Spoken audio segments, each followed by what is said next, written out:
வணக்கம். மாம்பழத்தை வச்சு செஞ்ச இந்த பன்னீர் மசாலா ரொம்ப டேஸ்டியாக இருக்குது. அந்த டேஸ்ட்டே ரொம்ப யூனிக்காக இருக்குது.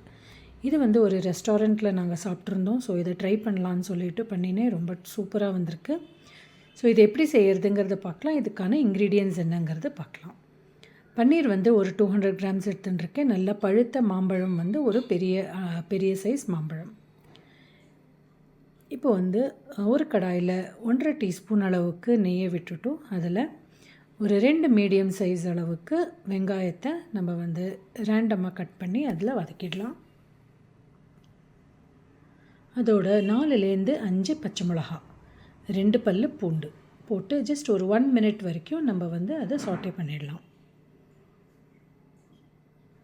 அதோட ஒரு கைப்பிடி அளவுக்கு முந்திரி பருப்பையும் போட்டு லேசாக ஜஸ்ட் 1/2 to 1 மினிட் வரைக்கும் லேசாக சாட்டே பண்ணப்புறம் நம்ம ஸ்டவ்வை ஆஃப் பண்ணிவிட்டு அதை ஆறினப்புறம் நம்ம மிக்சியில் போட்டு நல்லா ஸ்மூத்தாக அரைச்சிடலாம்.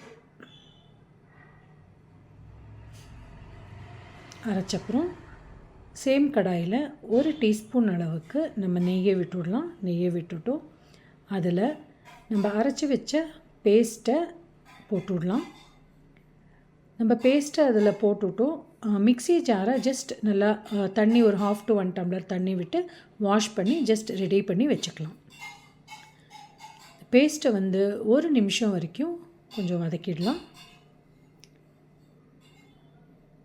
கொஞ்சம் வதக்கினப்புறம் 1 டீஸ்பூன் அளவுக்கு கொரியண்டர் பவுடர், தேவையான அளவு உப்பு, கொஞ்சம் மஞ்சப்பொடி ஆட் பண்ணி அதை கொஞ்சம் வதக்கிடலாம்.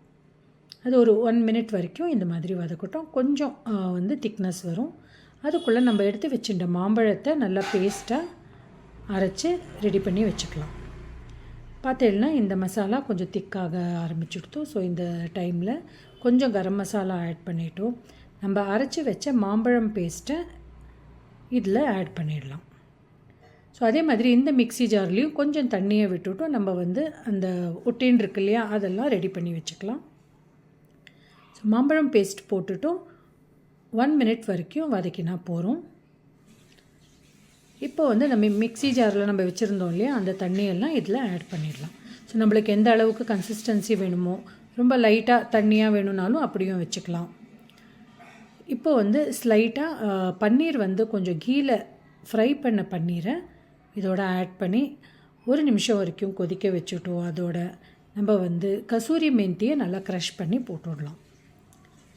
பார்த்தீங்கன்னா சூப்பரான மாம்பழம் போட்ட ஒரு பன்னீர் மசாலா ரொம்ப சூப்பராக ரெடி ஆகிருக்கு.